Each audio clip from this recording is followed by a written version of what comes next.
Welcome to the Bogosity Podcast for May 30th, 2011, the podcast that only eats Girl Scout cookies if they're made with imitation Girl Scouts.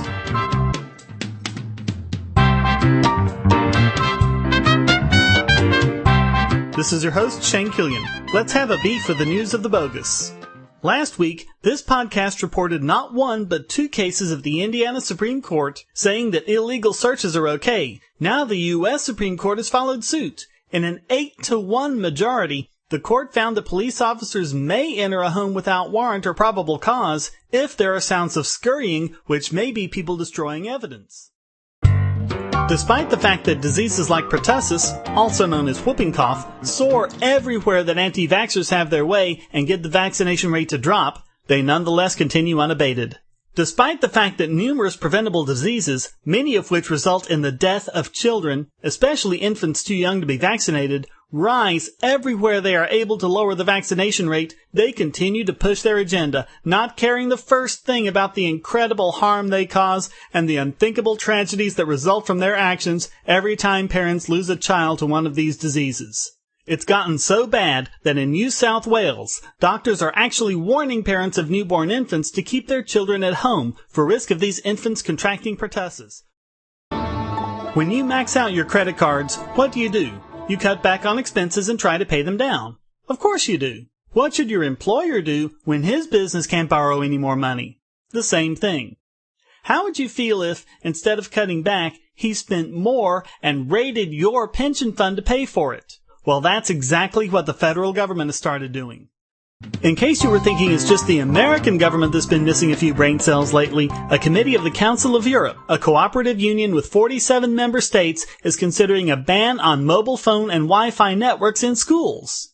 And of course, it's based on all the bad science and fear-mongering about cell phones causing brain cancer and a host of other bogus claims.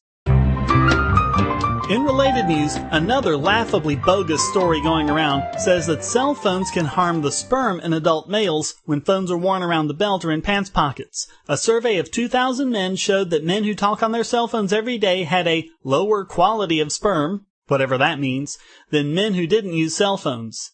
But this just may qualify for worst study ever.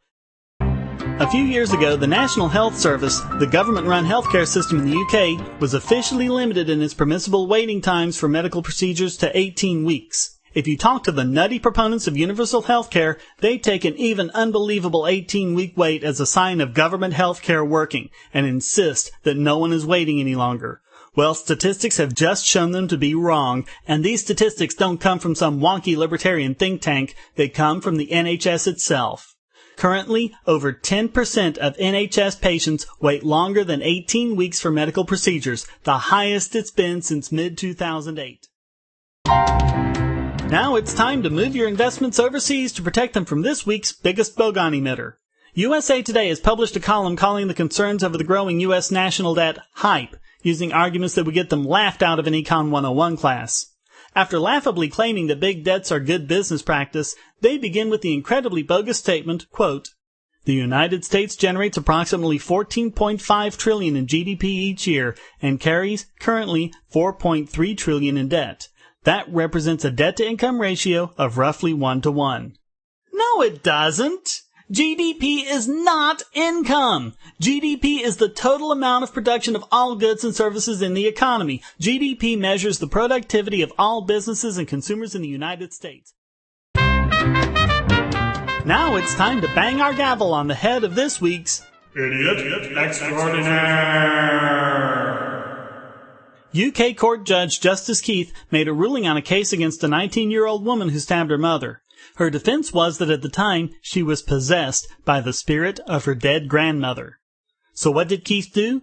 He set her free because, quote, "She believed spirits can enter the body and make you do things that otherwise you would not have done. Her beliefs could have made her think she was possessed by evil spirits at the time." What?